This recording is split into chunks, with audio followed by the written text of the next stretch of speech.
یعظکم لعلکم تذکرون، اللہ تعالیٰ تمہیں نصیحت کرتا ہے تاکہ تم اس نصیحت کو قبول کر سکو، واعظ کرتا ہے اللہ تعالیٰ تمہیں۔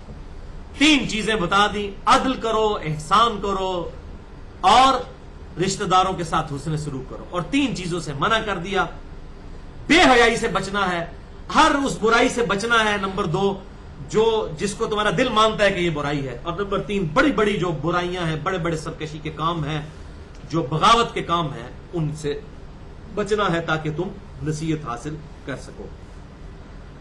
اسی آیت سے مبارکہ کے حوالے سے ایک بات یاد کر لیجئے، یہی وہ مبارک آیت ہے جو سیدنا عمر ابن عبد العزیز رحمہ اللہ تعالی المتوفى 101 ہجری، جو بنو امیہ میں ایک اچھے خلیفہ تھے،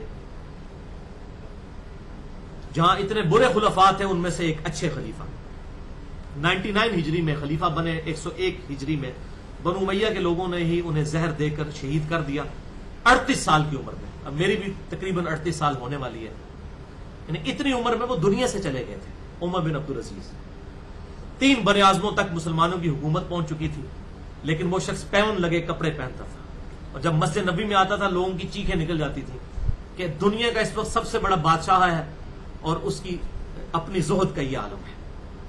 تو خیر عمر بن عبد العزیز پہ اگر بات کی جائے تو گھنٹوں چاہیے ان کے کریکٹر کے اوپر۔ سیدنا عمر فاروق رضی اللہ تعالیٰ عنہ کی پوتی کے یہ بیٹے تھے، اور اگرچہ یہ مروان کی اولاد میں سے، مروان کے 2 بیٹے تھے نا، عبد الملک اور عبد العزیز۔ عبد الملک میں سے عبد الملک بن مروان، اور پھر اس کے 4 بیٹے یکے بعد دیگرے بنے خلفاء، ولید بن عبد الملک، سلیمان بن عبد الملک، ہشام بن عبد الملک۔ تو دوسرا جو بیٹا تھا مروان کا وہ تھا عبد العزیز۔ عبد العزیز کا نکاح سیدنا عمر کی پوتی سے ہوا تھا، اور وہ عبد العزیز کے بیٹے تھے عمر بن عبد العزیز، یعنی مروان کے ہی پوتے۔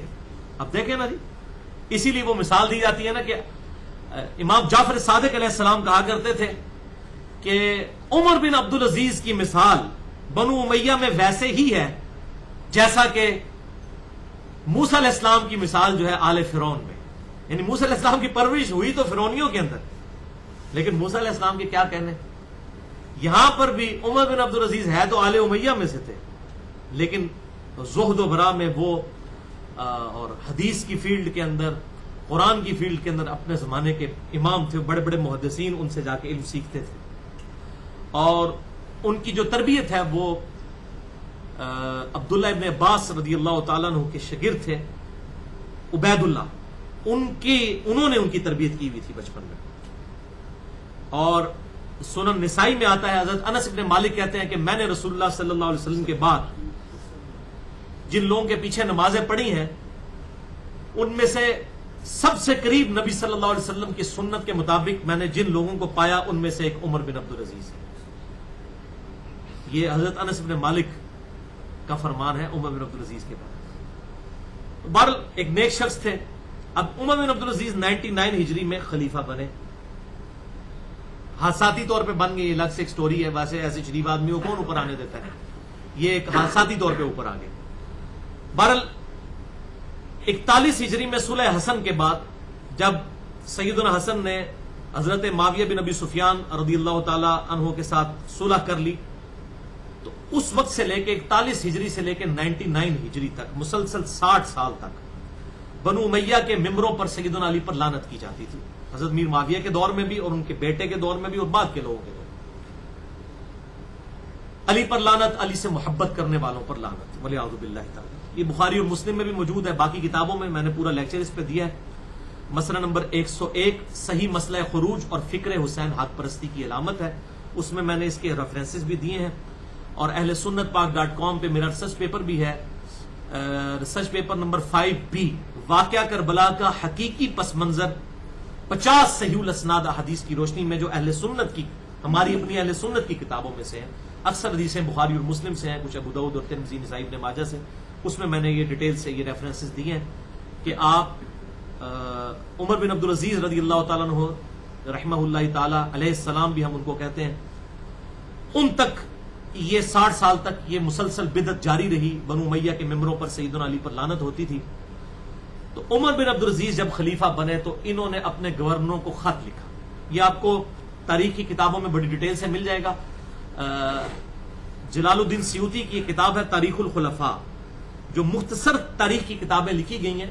جلال الدین سیوطی نے بڑی عجیب و غریب چیزیں بھی لکھی ہیں، لیکن جو چیزیں اچھی لکھی ہیں اور جو محنت کی ہے وہ تو ہم ہر چیز کا ریکارڈ کرتے ہیں. تاریخ الخلفاء انہوں نے ایک ہی جلد کے اندر آپ کو تقریباً 400 صفحوں پر مشتمل بازار سے مل جائے گی، جس میں تقریباً 900 سال کی اسلامک ہسٹری ہے مسلمان حکمرانوں کی. 911 ہجری میں جلال الدین سیوطی فوت ہوئے، تو ان کی زندگی سے پہلے تک جتنے تھے ہسٹری مسلمان حکمرانوں کی وہ سب کی سب انہوں نے لکھی ہے. تاتاریوں کا فتنہ اور چنگیز خان کا فتنہ، اس سے پہلے بنو امیہ بنو عباس کی حکومت کیسے آئی، پھر کس طریقے سے یہ ختم ہوئی، پوری ڈیٹیل. اور وہ شروع ہوئے ہیں حضرت ابو بکر صدیق رضی اللہ تعالیٰ سے لے کے آن ورڈ. اس میں انہوں نے جو حضرت عمر بن عبدالعزیز پہ چیپٹر تاریخ الخلفاء میں جلال الدین سیوطی المتوفا 911 ہجری انہوں نے باندھا ہے، عمر بن عبدالعزیز پہ جو چیپٹر باندھا ہے اس میں انہوں نے یہ بات لکھی ہے کہ بنو امیہ کے لوگ ممبروں پر سیدنا علی پر لعنت کیا کرتے تھے اور ان کو گالیاں دیا کرتے تھے، حتیٰ کہ جب عمر بن عبدالعزیز خلیفہ بنے تو انہوں نے اپنے گورنروں کو خط لکھا کہ آج کے بعد کوئی بھی شخص سیدنا علی کو ممبروں پر لعنت نہیں کرے گا. اور وہ جو خطبے میں جو لائن لکھی لکھائی آتی تھی وہ انہوں نے کہا یہ ختم کرو، اور اس کے بعد انہوں نے حکم دیا کہ تم اس کی جگہ سورۃ النحل کی آیت نمبر 90 تلاوت کیا کرو. یہ حضرت عمر بن عبدالعزیز نے احسان کیا امت کے ساتھ. علی پہ لعنت اور علی سے محبت کرنے والوں پر لعنت اس کو چھوڑ کر پڑھو ان اللہ یأمر بالعدل والاحسان وایتاء ذی القربى وینہی عن الفحشاء والمنکر والبغی یعظکم لعلکم تذکرون. ظاہر یہ بے حیائی کا کام بھی تھا، بغاوت کا بھی کام تھا، اور عدل و انصاف سے ہٹنے والی بات تھی. اس کی جگہ یہ آیت عمر بن عبدالعزیز رحمہ اللہ تعالی رضی اللہ تعالی عنہ علیہ السلام، اللہ تعالیٰ کی کروڑوں رحمتیں ہوں ان پر. اور اسی لیے آپ دیکھیں یہ وہ شخص ہے کہ اگرچہ بنو امیہ سے ہے لیکن اہل سنت اور اہل تشیع دونوں کے ہاں ان کی عزت کی جاتی ہے. سیدنا عمر بن عبدالعزیز رضی اللہ تعالی عنہ رحمہ اللہ تعالی علیہ السلام. تو یہ انصاف تھا کہ میں اس آیت کے حوالے سے یہ بات بتا دیتا. بل یہاں پر میں ایک پریکٹیکلی اپنی ایکسپیرینس کے طور پہ یہ جملہ بولوں گا کہ بھائیوں، پریکٹیکلی جو مسلمانوں کے دو دھڑے بن گئے شروع میں، اہل سنت اور اہل تشیع کی شکل میں، اور پھر بعد میں وہ رافضی ہو گئے، صحابہ پر انہوں نے لعنت شروع کر دی. یعنی وہی بدعت جو معاویہ بن ابی سفیان رضی اللہ تعالیٰ عنہ کے دور سے شروع ہوئی، وہی بدعت پھر اہل تشیع کے ہاں آ گئی. انہوں نے اپنا غصہ بنو امیہ پر نکالنے کے لیے انہوں نے ابو بکر عمر عثمان کے اوپر لعنت کرنا شروع کر دی، معاذ اللہ استغفر اللہ. اس لیے مجھ سے تو کوئی رافضی ملے تو میں اس کو کہتا ہوں، وہ کہتا ہے جی آپ کا ہمارا کیا اختلاف ہے؟ میں کہتا ہوں ایک ہی بھائی اختلاف ہے، آپ معاویہ کے شیعہ ہو اور ہم علی کے شیعہ ہیں. علی کی سنت یہ ہے کہ جو ان پر لعنت بھی کرتے تھے، خوارج ان کو کافر بھی کہتے تھے. المصنف ابن ابی شیبہ میں آپ وہ چیپٹر جنگ نہروان والا پڑھ کے دیکھ لیں. حضرت علی سے پوچھا گیا یہ خوارج آپ کو کافر کہتے ہیں، ان کے بارے میں آپ کا کیا عقیدہ ہے؟ یہ منافق ہیں؟ انہوں نے کہا نہیں منافق نہیں، اتنی لمبی لمبی نمازیں پڑھتے ہیں، منافق ہوں تو کب یہ نماز پڑھ سکتے ہیں؟ قرآن تو کہتا ہے کہ منافق بہت تھوڑا اللہ کا ذکر کرتا ہے. پھر پوچھا ہے کافر؟ انہوں نے کہا نہیں کافر بھی نہیں ہے، ہمارے مسلمان بھائی ہیں بگوڑے ہو گئے. حالانکہ وہ حضرت علی کو کافر کہتے تھے. یعنی علی رضی اللہ تعالیٰ کو جو کافر کہہ رہے ہیں، حضرت علی ان کو کافر نہیں کہہ رہے، یہ کہہ رہے ہیں کہ ان کو تعویل کی غلطی لگی ہے. لہٰذا آج بھی اگر کوئی صحابہ کے بارے میں زبان درازی کرتا ہے تو زیادہ ٹینشن نہ لے، اس کو سمجھانے کی کوشش کریں، کفر کا فتویٰ اس پہ نہ لگائیں. ورنہ سب سے پہلے تو حضرت علی ان کو کافر کہہ دیتے ہیں نا، جن کو وہ کافر کہہ رہے تھے. تو یہ حضرت علی نے ایک امت کو سبق دے دیا کہ بھائی اسلام جو ہے اللہ رسول اور قرآن کو ماننے کا نام ہے. باقی ہستیوں کا احترام اپنی جگہ ہے، لیکن اسلام سے نکالنے کے لیے کسی شخص کو اللہ رسول اور قرآن کا انکار کرنا پڑے گا، پھر وہ اسلام سے نکلے گا. ہستیوں کا ادب احترام اپنی جگہ پر، اس کی وجہ سے کوئی کفر اسلام کا فیصلہ نہیں ہو سکتا. کوئی اہل بدعت ہو سکتا ہے، آپ اس کو دوستی بھی کہہ سکتے ہیں، لیکن کفر اسلام کا فیصلہ جو ہے وہ اللہ رسول اور قرآن کی بنیاد کے اوپر ہوگا، نہ ابو بکر عمر عثمان و علی کی بنیاد پہ ہوگا، نہ کسی بزرگ کی بنیاد کے اوپر ہوگا. احترام اپنی جگہ، اعتراف کی نفی نہیں ہے، وہ احترام کا اعتراف ہے، اس کو اپنی جگہ رکھنا ہے اور پیار اور محبت کے ساتھ ان کو سمجھانا ہے. لہذا اہل سنت کے ہاں اس حوالے سے الحمدللہ انہوں نے صحیح شیعان علی ہونے کا ثبوت دیا کہ انہوں نے کسی صحابی پر لعنت نہیں کی. حتیٰ کہ معاویہ بن ابی سفیان، مغیرہ ابن شعبہ، عمر ابن عاص رضی اللہ عنہم اجمعین، تینوں لوگ جنہوں نے حضرت علی کو بہت تکلیفیں دی اور حضرت علی وفات تک ان لوگوں سے ناراض بھی رہے انہی وجہ کی وجہ سے، اس کے باوجود ہم سب اہل سنت آپ دیکھیں ان کو بھی رضی اللہ تعالیٰ عنہ کہتے ہیں، ان کی حدیثیں اپنی کتابوں میں لی ہیں، ان کی صحابیت کا انکار نہیں کیا، لہذا پریکٹیکلی اہل سنت نے یہ مقدمہ ون کر لیا ہے کہ اہل سنت صحابہ کے اوپر تبرہ نہیں کرتے۔ باقی وہ جو بدعت بنو امیہ کے دور میں شروع ہوئی وہ پھر رافضیوں کے اندر چلی گئی، اہل تشیع کے ہاں وہ پھر رافضی بن گئے۔ اس لیے تو میں کہتا ہوں کہ بھئی شیعان علی وہ ہیں جو سیدنا علی کی سنت پر عمل کرتے ہیں، اور شیعان بنو امیہ اور شیعان معاویہ وہ ہیں جو ان کے اس غلط طریقے کے اوپر عمل کر کے جو ہے وہ صحابہ کے اوپر لعنت کرتے ہیں۔ یہ فیصلہ خود کرنا ہے آپ نے، شیعان علی بننا ہے شیعان معاویہ۔ تو اہل سنت نے الحمدللہ یہ مقدمہ ون کیا، اور یہ عمر بن عبدالعزیز نے جو وہ فتنہ دبا دیا اس وقت، الحمدللہ تا حال وہ دبا ہوا ہے۔